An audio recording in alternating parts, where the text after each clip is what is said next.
Now, knowing you, I know that you're aware of the things that people are saying. You're moving up in two-weight classes. You're the smaller man. Whatever you do, Terence Crawford, don't exchange against them. What do you feel you have to do? Be myself. I'm 41-0 for a reason. Stephen A. Ladies and gentlemen, it's time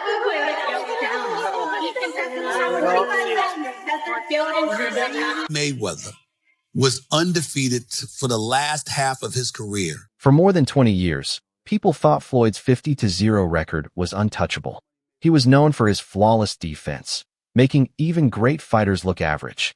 But everything changed after one unforgettable night, when the only man to face both Floyd and Canelo Alvarez made a bold claim that shook the boxing world. Suddenly, the question wasn't just who was better, it was whether Mayweather's entire legacy had just been surpassed. The storm hit full force when Terence Crawford's hand was raised after dominating Canelo in a fight many believed he could never win. Terence Crawford is the best fighter on the planet. Pound for pound, he's that dude. In this four-belt era, he is now the undisputed world champion 3 times over. 140 pounds, 147, now 168 pounds, claiming all the belts. You don't see people doing that very often. Going up against a guy who was perceived as being bigger and stronger, Crawford was strong. Crawford was strong enough to fend him off, strong enough to make him respect his own power. He used his jab. He used his distance.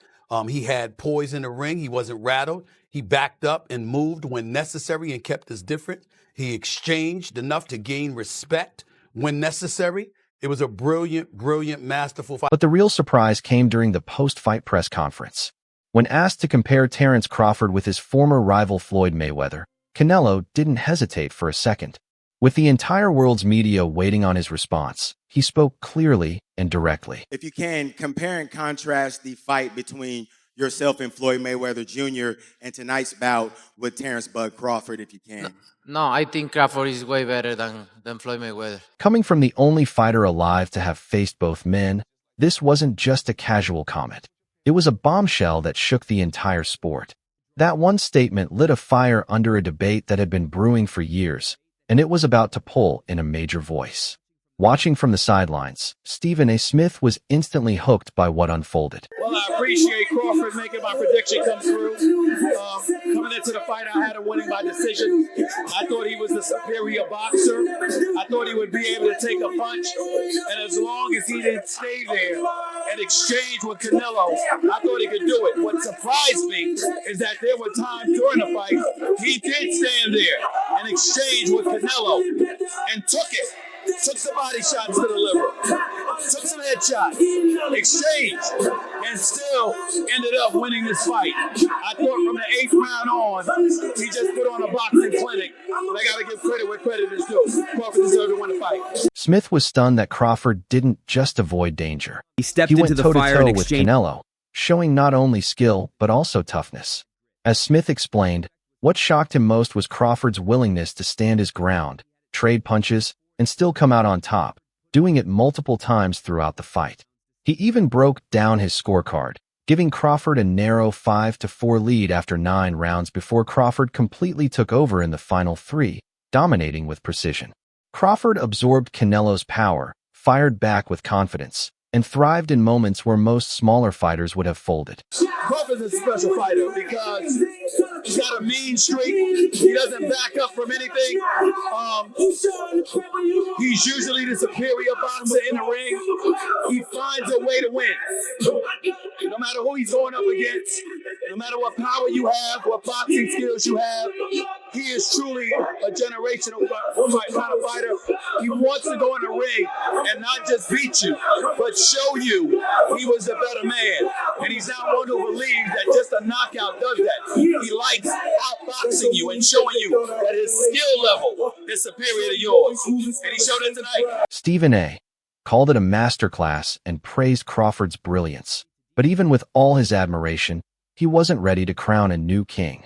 In his eyes, there was still another level, a different kind of genius, embodied by the phantom in the ring that Crawford, for all his grit and greatness, had not yet matched. Mayweather was undefeated for the last half of his career with one hand. He constantly broke his hand. Yeah. He would go into a ring knowing he had no shot at knocking somebody out because his hands were hurt too much, and literally walked in the ring and said, I'm going to embarrass you and humiliate you by showing the world you can't hit me. This was the point where Stephen A. Smith drew the line, making a distinction that reshaped the whole debate. He reminded everyone that Floyd Mayweather was a defensive genius, a master whose entire style was built on winning while barely getting touched. With fragile hands that had been a serious problem through much of his career, Floyd knew he couldn't depend on knockout power. And that wasn't speculation. It was a well-documented fact. Floyd Mayweather looks me in my face and he says, I'm going to take him out about the 8th or 9th round. And I said, your hand's always broken. You ain't known for your punching power since you moved up from lightweight to welterweight. Why are you so sure you're going to do this? He said, Stephen A., he's a UFC fighter. He said, and he's a striker. He's accustomed to coming at you and throwing punches. What he's not accustomed to doing is punching while he's throwing backwards, while he's moving backwards and pushing you off of him. He says, I'm going to walk right into him and stay at his chest. He's going to have to push me off in order to throw his punches. He said he's going to be circling the ring. He said by around 4 or 5, he's not going to have any legs. He's going to be done. And he said, and I'll just toy with him and keep him around until around the 8th or the 9th round. And that is exactly what Floyd Money Mayweather did. He told me exactly what he was going to do, and he did it. He's the man. Mayweather himself admitted that his hands were extremely brittle, even revealing that before the Conor McGregor fight, he couldn't spar for an entire month because of the injury. You hurt your hand? Right here. Huh? I thought you hurt your hand. How about so? Okay. All right. Relax, baby. The job is done already. Put in a bucket of ice, man. Get a bucket of ice. It's killing me. I'm saying Shane hit me with a hell of a shot. Okay. Actually, 2 shots. Oh, okay. But even in that particular round, what I said to Shane was this. I was like, you said something to him when you grabbed him. I said, you got to kill me. Oh, shit. I said, I wasn't ready, Floyd. I said, that was a good one. I said, that was a good one, but you got to kill me. Wow. I said, you got to kill me. And then I mean, I'm not going to lie. I meant it. Adding even more controversy, reports have long claimed that during the second half of his career, Mayweather chose to fight almost exclusively in Las Vegas, one of the few places where fighters were allowed to use numbing injections like xylocaine for hand pain, suggesting his injuries heavily influenced when and where he competed. Still, despite those limitations, he made himself untouchable. Rocky Marciano was 49-0. Before Floyd got to 50-0, he was a heavyweight champ. Did anyone ever consider Rocky Marciano the GOAT? No, not seriously, no. Why would Floyd be considered the GOAT? Because he beat more fighters than Rocky did, more great ones? That's true. But really, Floyd was careful in the way he selected opponents. Don't get that twist. It's not that Floyd didn't fight a lot of great fighters. He did. It's not that I don't think he would have beaten a lot of the tougher fighters than he fought. I think he probably would have, but he didn't do it. He waited. He waited till Pacquiao wasn't at his best anymore. He didn't fight Margarito when Margarito was tearing everyone up. He waited for the right time to fight people. He got paid twice as much for fighting Pacquiao in a less dangerous fight than he would have had he fought him when everyone wanted to see him fight. Floyd is among the all-time greats, but he ain't number one. Trainer Greg Hackett backed this up, saying the version of Floyd who faced Canelo was a complete fighter with a flawless, polished style, very different from Crawford's wilder, more aggressive approach. I can't say he's capping. I can't, because I don't know what he felt. But when I heard that, what I think is, when Floyd beat me, I was 23. I wasn't polished. When Bud beat me, I was the man. I was the man. And he beat me fair and square. He beat me at my game and he beat me at his game. That's why Canelo said that. Do I believe that? It's tough to believe. But I can only take Canelo's word because he's the man that's been in the ring with both of them. But I understand why he said it.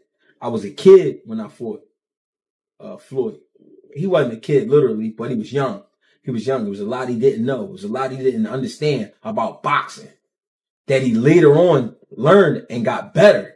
But Bud beat the better version of me, even though it's the ran down version. I'm saying that because it is some wear and tear there with Canelo. I've been saying it the whole time. When a guy got almost 70 fights in current time, with all those big camps he's been doing and all that, trust me, it's some wear and tear there. I'm not making excuses for Canelo. I'm just saying. I don't know. That's what it gives it that air. I also think you got to remember when you talking about a Mexican fighter, they big on punishment.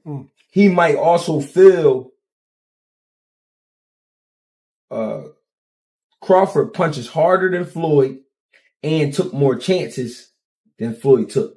Floyd really was super speed that night. Like, everything speed. And it irritated Canelo because Canelo couldn't do what he wanted to do. And he looked nothing like himself. Like I said, I think it was just times where Canelo felt like, damn, I could have had him.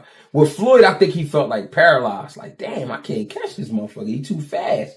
But with Crawford, I felt like he maybe was saying, damn, I could have, if I would have threw this or if I would have did that. You know what I mean? Because it was times Crawford sat there and caught a punch and countered back. Yeah. You know what I'm saying? He let Canelo throw. Like, go ahead, throw your shit. He caught that shit, boom, and come right back with the hook. The same shot he caught Earl with. He was touching Canelo with some of that same shit, man. And it was just like, and it was times where Crawford was imposing himself on Canelo. He was stepping to Canelo at times. He didn't do it the whole fight, but I'm just saying it was times he stepped to him. Floyd did too, but Floyd just was so fast, so much faster.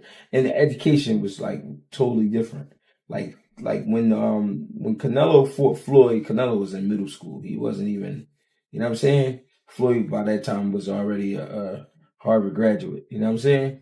So, in Stephen A's own words, Sit up there and say that. I think that Floyd Mayweather was such a magician defensively. We have to look at Floyd Money Mayweather in this regard. Once he moved up to welterweight, his hands were always damaged. So he kind of knew he wasn't going to be able to knock you out for the most part. And still, he walked into the ring and put on masterful performances because he was so superior, skill-wise and defensively. You can't say enough.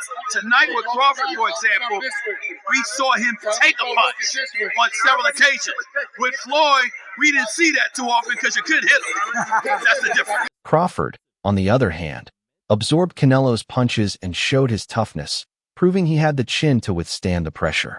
But to Stephen A., the very need to prove that was what separated him from Floyd, who built his legacy on not getting hit in the first place. Before the debate spiraled further, many reminded fans of a simpler truth. The two fighters came from different eras. It wasn't only about skill, but about time and circumstance. Crawford himself acknowledged this with respect, saying, "Floyd is the best fighter of his era, and I feel like I'm the best fighter of mine." He just got something that I want. And it's not just the title, it's what else? It's everything. He got everything. And I'm coming to get it. When you beat him, you'll have everything? That's right. This perspective adds important nuance, showing that greatness isn't one straight path, but something tied to the era of fighter rules. The comparison gets even trickier when age is considered. Floyd's uncle, Jeff Mayweather, pointed out that Floyd was already 36 and past his prime when he fought a young Canelo, a detail that makes stacking him up against a peak Crawford facing a seasoned Canelo far from a fair comparison. Well, also if we remember, Canelo at that time was a razor-thin decision. Floyd won, majority decision. C.J. Ross had it with what a lot of people had as a draw. And then the other two judges scored it for Floyd, of course. Yeah, nobody and that was a Floyd at the top of his game with a very green Canelo with very little experience, and he still took him, into deep waters. So what was Canelo? What, 20-something? 20 what? 23, 25? Yeah, he was. Very, very young in the game, very obviously. Very young. He had more fights than Floyd, and he lost. Yeah, to a man that was 30-something years old, 36. But Floyd was clearly at the top of his career, and Canelo had fought a lot of people. But how you at the top of your career in your prime? You in your prime? You ain't in your prime when you're at 36. It shifts the debate away from who would win head-to-head and instead frames them as two kings, each ruling their own distinct era in boxing history. We had a lot of comparisons between Terence Crawford and Floyd Mayweather. We've even had the conversation to go as far as who would win in a fight between Terence and Floyd. And I truly don't know the answer to that question. I do.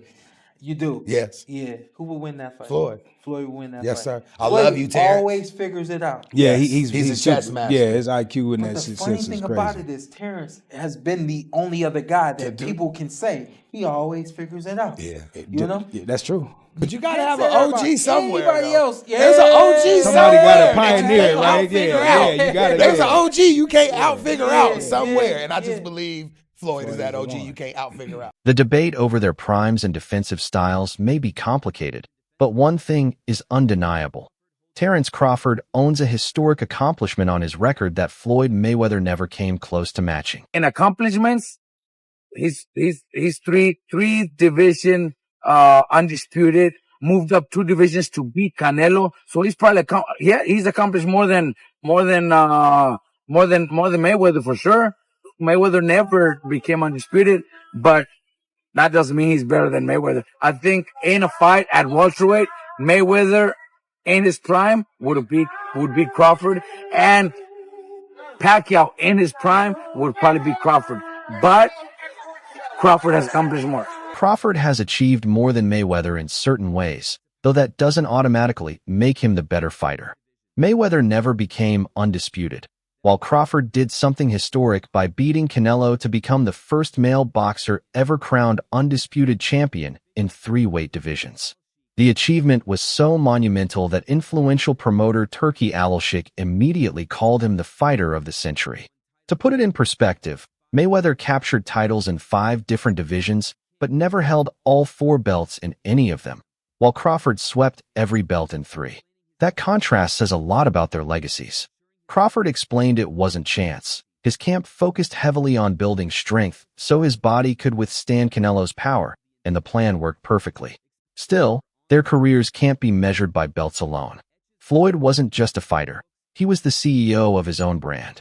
As Max Kellerman noted, once Floyd moved past lightweight, his career became a masterclass in strategic matchmaking, where he carefully chose opponents, dictated timing, and ran the business so that every fight maximized reward while minimizing risk. Wild, because if you look at Floyd's resume, it's much deeper than Crawford's. And Floyd was faster and he had a better defense and all that stuff. But Floyd picked and chose when he fought guys, especially once he left lightweight. He wiped out the junior lights, bring him. Lightweight, he jumps up to Jose Luis Castillo first thing. A lot of people think he lost the first fight, I didn't, but then he won the rematch. But once he left lightweight, he was careful about when he fought guys. So even though his resume is deeper with names, people remember, but he didn't want it with certain dudes at certain times. This strategy, however, has faced sharp criticism from today's generation. Current star Ryan Garcia made headlines when he claimed Mayweather perfected the art of picking the right time to fight someone, and the right time not to, accusing him of hurting the sport by steering clear of opponents in their absolute prime. This kid, Ryan Garcia, Tank got his followers from kicking ass. Ryan Garcia got his followers from YouTubers. There's a difference. So you want to be a YouTuber or you want to be a fighter? Tank is a fighter. How did Gervonta know that my rib got separated while I was in the fight? Or before the fight? How do you think they got the information? You got to pay. Who do you think told me that they paid? So I know how much money it takes to betray Ryan Garcia. I know a little. Crawford, by contrast, has built his reputation on taking on all challengers to prove his dominance. In a prime versus prime matchup, the numbers tell a story. He's an inch taller than Mayweather and, more importantly, holds a 3-inch reach advantage, a critical edge in a technical fight. I think Crawford is better. It would have been a tough fight, but I think Crawford would have the edge over Mayweather because of the long arms and because it's bigger. But Mayweather's definitely technician. I mean, like Crawford said, Mayweather has his era, and Crawford, this is his era. While Mayweather was like an architect, carefully constructing an untouchable fortress, Crawford has been more of a conqueror, storming into any challenge and taking it head-on. Yet despite Crawford's historic achievements, many skeptics in the boxing world reject the comparison outright. They argue the only link between the two is that they're both great black fighters. But in terms of style, they couldn't be. Terence Crawford is not Floyd Mayweather. They're just both black. That's the only similarity they have. Critics argue that Crawford actually Critics argue that Crawford actually embraces the chaos. He gets hit, taunts his opponent, drops his hands, and willingly trades punches in the pocket. Mayweather, on the other hand, lived by the exact opposite philosophy. Faster, sharper, and armed with a defensive IQ many call the greatest in history. To these observers, comparing the two isn't about skill, but about hype, driven by fans eager to crown a new heir to Floyd's throne. And if the in-ring debate wasn't enough, the Crawford-Canelo super fight brought plenty of drama outside the ropes too. Before the opening bell, rumors of a judging scandal spread as the officials selected were the same ones who scored Manny Pacquiao's infamous draw, raising fears their style might lean toward Canelo. Then the spotlight shifted to the betting world when streamer Aiden Ross, who had $1 million wager on Canelo, faced accusations of insider trading after a suspicious phone call reportedly led him to switch his bet to Crawford at the very last moment. Jordan, we're switching the bet. Huh? We're definitely switching our bet. Oh my What? God. What you mean? No, Don't stay with Canelo. We're going Crawford. If he's saying that, everybody. Fueling conspiracy theories and adding even more intrigue to Crawford's historic win, the aftermath left fans with a deeper question about what greatness truly means. On one side stands Floyd Mayweather, the undefeated defensive genius and strategic mastermind who built both a flawless record and a financial empire.